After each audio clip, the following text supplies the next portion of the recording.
6 қараша 2023 жыл. Жанжалдың басталуы, жалғасы.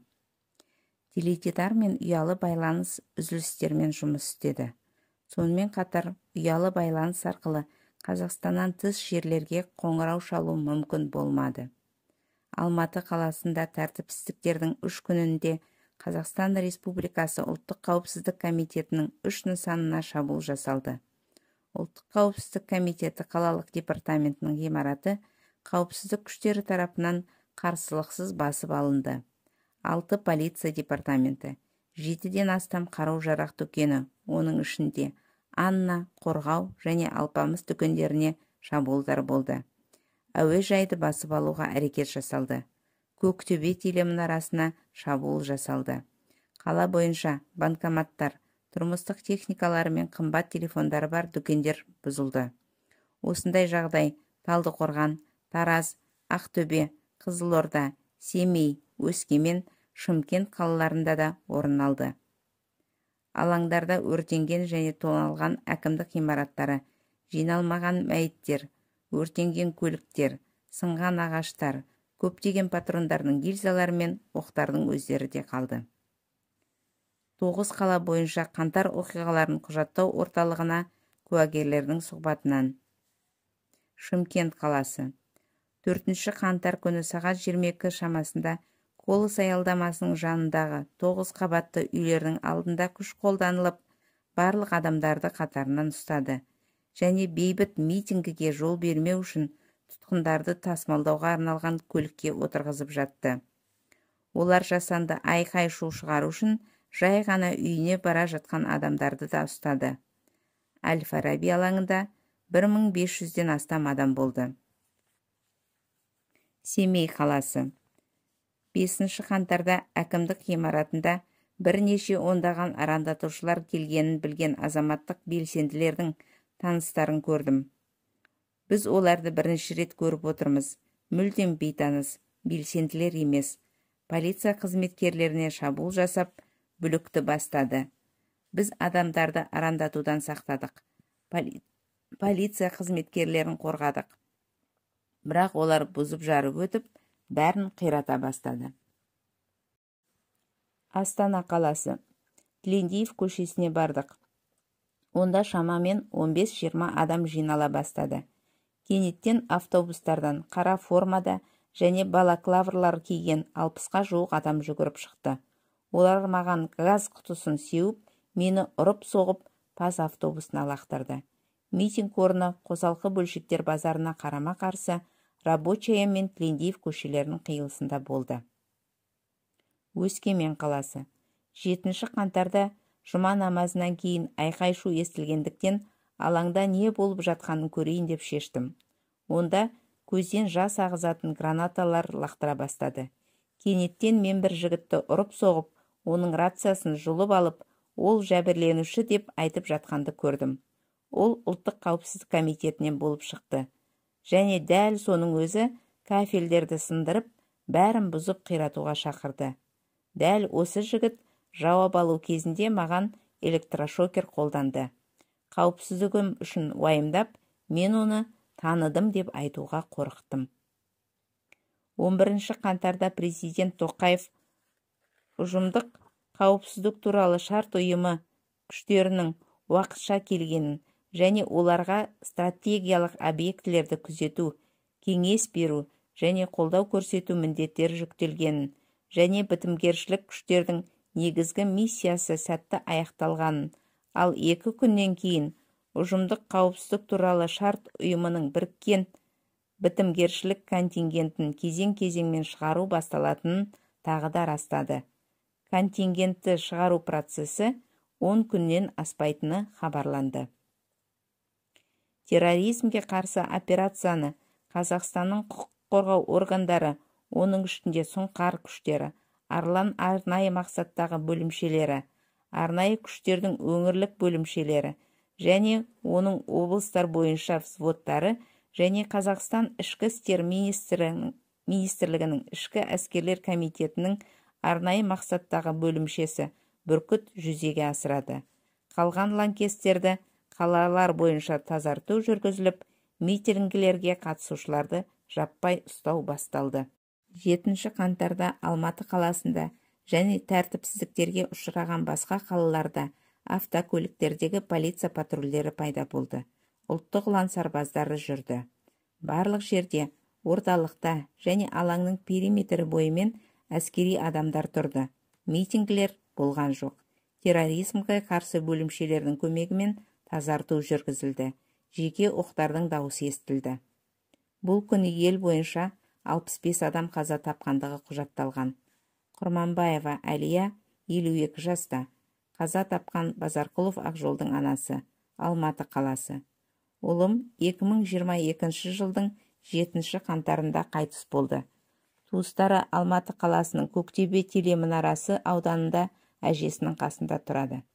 Әжесі Ақжолды түскі асқа күтіп, сағат 13:15-те оған қоңырау шалып, Ақжол телефонды көтеріп қазір келетінін айтты. Әжесі жарты сағаттай күтті, бірақ Ақжол келмеді. Сағат 14:00-ге жақындағанда әжесі тағы қоңырау шалды, бірақ Ақжол қоңырауларға жауап бермеді.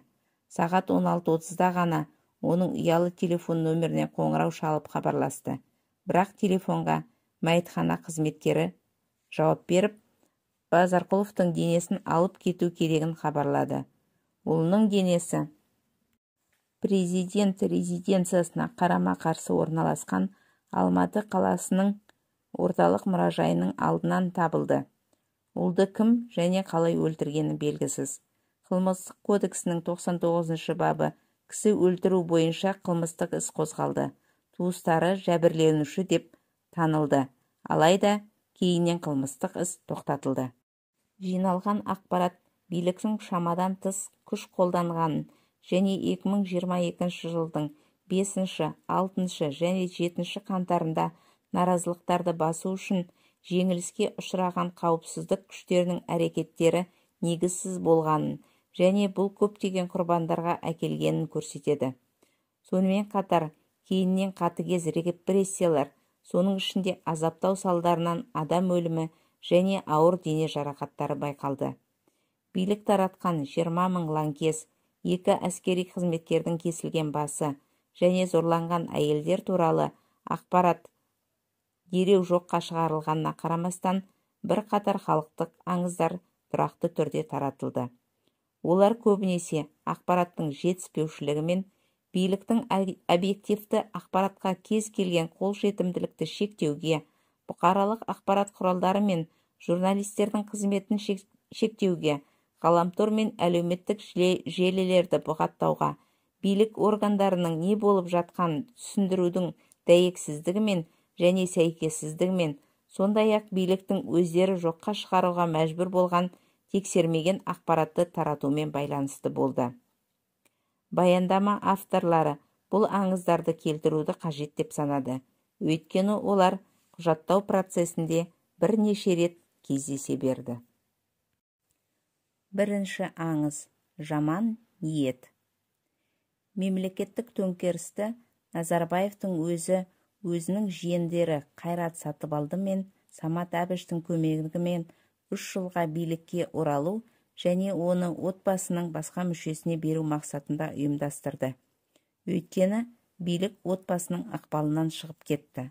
Самат Әбіштің қамауға алуына қатысты экс-президент өзінің ізін басушы Тоқаевпен өзі немесе оның айналасындағылар жетекшілік ететін қарулы топтар мен бандиттік элементтер тарапынан зорлық-зомбылықты тоқтатудың орнына оны босатуға келісті.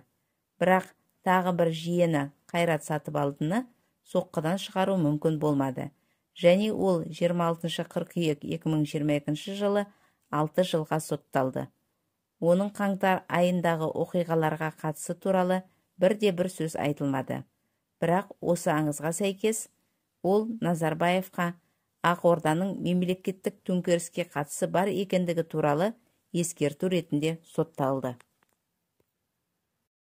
Аңыздар оларда шындық болмауы мүмкін екендігі үшін де аңыз. Шынында осының бәрін кім іс жүзінде ұйымдастырды? Және елдің 11-ден астам аймағында бүлік пен жаппай тәртіпсіздіктерді құру үшін жауынгерлік топтарды үйлестіру жөніндегі бірыңғай штаб қайда болды? Егер мұндай орталық шынымен болған болса, оны Кәрім Мәсімов пен оның қарамағындағыларға қатысты қылмыстық іс пен сот процесінің материалдарынан білуге болар еді. Бірақ бәрінде аса құпия белгісі тұр. 2022 жылы 24 сәуірде қоғам Қазақстан Республикасы ұлттық қауіпсіздік комитетінің бұрынғы төрағасы Кәрім Мәсімовті Астана қаласының қылмыстық істер жөніндегі мамандандырылған ауданаралық соты 18 жылға бас бостандығынан айыруға, ал оның орынбасарлары Әнуар Садықұлов, Дәулет Ерғожин және Марат Осипов сәйкесінше 16, 15 және 3 жылға бас бостандығынан айыруға үкім шығарған кезде ғана білді. Бұл ретте Қазақстан Республикасы ұлттық қауіпсіздік комитеті басшылығының не үшін сотталғаны және олардың кінәсі қандай және қалай дәлелденгені мүлдем түсініксіз болып қалды. 2022 жылғы 24 ақпанда Қазақстан Республикасы Қауіпсіздік комитетінің 451 бабында билікті асыра пайдалану бойынша көзделген қылмыс жасады деген айып бойынша қылмыстық істер бойынша мамандандырылған ауданаралық әскери соттың бұрынғы қорғаныс министрі Мұрат Бектановтың үкімі қоғамнан толық жабық сот процесінде жарияланды және ең жоғары қауіпсіздік қылмыстық атқару жүйесі мекемесінде жазасын өтей отырып 12 жылға бас бостандығынан айыру жазасы тағайындалды. Сондай-ақ үкім көпшіліктің назарына ұсынылмайды. Сағындықов Еркеғали, Алматы облысы. 7 қаңтарда Алматы қаласынан Түркістан облысына жаназаға бара жатқан жолда Еркеғалидің көлігінде отырған анасы, ағасы және өзі оққа ұшырады. Анасы Тыныштық 78 жаста және Ақылтай ағай 63 жаста қаза тапты. Еркеғалидің өзі жарақат алды. Оларды кім және не үшін атып тастағанын Еркеғали әлі күнге дейін білмейді. Олар Тарғап ауылында сағат 12-де жол бойындағы асханаға тамақ ішейін деп тоқтайды. Олар 100-150 метр қашықтықтағы КамАЗдан әскери киім киген адамдардың секіріп түсіп жатқандарын көреді және олар жолды кесіп өтіп асханаға қарай бет алады. Содан кейін олар көліктің жылдамдығын баяулатты. Бірақ олар кафеге жеткенде артқы орындықта отырған ағасы бұл жерде қандай да бір қауіпті екенін айтып кетуді ұсынады. Сол кезде олардың артынан Лада 2114 көлігі келді. Олар 1 метрдей жүргенде боратылған атыс басталды. Оқ атқан адамдар 20-ға жуық болды. Гарифуллина Нұрзипа, қаза тапқан Гарифуллин Алмастың анасы, Алматы қаласы. Алмас анасымен бірге Алматы қаласындағы Достық көшесінде жалдамалы пәтерде тұрды. Алмастың үйінің қасында азық-түлік дүкені болды. Онда ол досы Александрмен бірге жұмыс істейтін еді. 6 қаңтарда Алмас Александрмен бірге бензин іздеуге шықты. Өйткені олардың дүкені жұмыс істеп тұрғандықтан олар халыққа азық-түлік жеткізді, жазбамен азық-түлік берді және дүкенді толықтыру қажет болды. Рысқұлов көшесінің Ахременко бұрышындағы жанармай құю бекетінің жанында алда келе жатқан көлік күрт бұрылады. Бірақ олар бұрылған кезде оқ Алмастың иығына тиеді. Александр оны ауруханаға алып кетеді. Бірақ дәрігерлер оны құтқара алмайтындықтарын айтады. Оқ иыққа тиіп, жүректен өтіп, аяғында тоқтаған. Сөйтіп, Алмас 8 қаңтарда жерленеді. Оған эксгумация жасалады. Қазақстан Республикасы қылмыстық кодексінің 451 бабы бойынша қозғалған іс қылмыстық құқық бұзушылық құрамының болмауына байланысты тоқтатылды және құпияланды деп туыстарына хатпен хабарланады. Қаңтар айындағы оқиғалардың басталуы мен хроникасын талдай отырып, бейбіт жиналыс бостандығы құқығын билік әдеттегідей өрескел бұзғандығын, азаматтық белсенділердің бейбіт наразылықтарын агрессивті ұйымдасқан топтар қолданып, зорлық-зомбылыққа ұласты деп айтуға болады. Алматыда Лобачевский көшесі 10-шы үйде уақытша ұстау изоляторынан барлық әкімшілік қамауға алынғандар босатылған кезде олар наразылықтарға қатысу үшін бірден алаңға барды.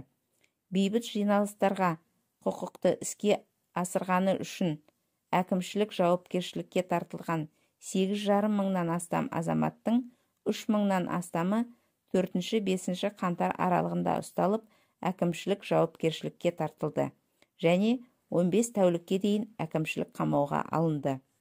Құжаттау шеңберінде Қазақстан Республикасы қылмыстық кодекстің 400 бабы жиналыстарды, митингілерді, пикеттерді, көше шерулері мен демонстрацияларды ұйымдастыру және өткізу тәртібін бұзу бойынша қылмыстық істер тіркелген жоқ. Тәртіпсіздіктерге ұшыраған барлық қалалардағы оқиғаларға талдай жасай отырып, бейбіт наразылықтардың зорлық-зомбылық кезеңіне өтуіне шамамен саяси технологиялық сценарийін әсіресе елдің оңтүстігінде жасауға болады. Біріншіден, барлық жерде дерлік мұндай ауысу үйлестірілген және одан әрі зорлық-зомбылық әрекеттері синхронды түрде жүзеге асырылды. Бұл шабуылшылардың іс-әрекеттерін дайындау мен үйлестірудің жоғары деңгейін көрсетті. Екіншіден, олар қалалардың шетінде, Алматы қаласында 3 жерде, кешкі уақытта сағат 19:00-ден кейін басталды. Онда шағын аудандар тобы жиналды. Олар жақсы дайындалған, іс-қимыл жоспары болған, олардың арасында әртүрлі қылмыстық топтардың мүшелері болған, мүмкін олардың ұлттық қауіпсіздік немесе құқық қорғау органдарының ішінен кураторлары болған, онлайн әлеуметтік желілер мен мессенджерлерді қолданған деп болжауға болады. Адамдарды жаңа өзенді қолдау үшін митингке келіп, оны қолдауға шақырды. Содан кейін жиналған көпшілік қаланың орталық көшелерімен алаңға қарай жүріп, жол бойында үлкен көлемге дейін өсті. Әрі қарай дайындалған ұйымдасқан адамдар, олар негізінен бетперде киіп, капюшон киіп жүргеннен назар аударған жөн. Дегенмен, Қазақстанда карантин мен маска режимі алынып тасталғандықтан ешкім маска кимейтін. Әкімдіктер мен мемлекеттік мекемелерді, негізінен қару-жарақ бар полиция департаменттерін басып алуға шақырды. Қару-жарақ дүкендерін тонауға барды. Дүкендерді, банкоматтарды, кеңсе ғимараттарын және тағы басқаларын қиратып бүлдірді. Ұзақ жылдар бойы наразылық білдірген қала Алматы болғанын ескерсек, онда оппозицияның ең жақсы жылдары ең көп дегенде 5.000 адам жинай алатын, ал басқа қалаларда жаппай митингілер мүлдем болмаған. Қаңтар 2022 белгілі саяси технологияларды пайдалана отырып, бейбіт митингілерді жаппай тәртіпсіздіктерге қалай айналдыруға болатынын көрсетті. Президент Тоқаев дайындық ұзақ уақытқа созылғанын айтты.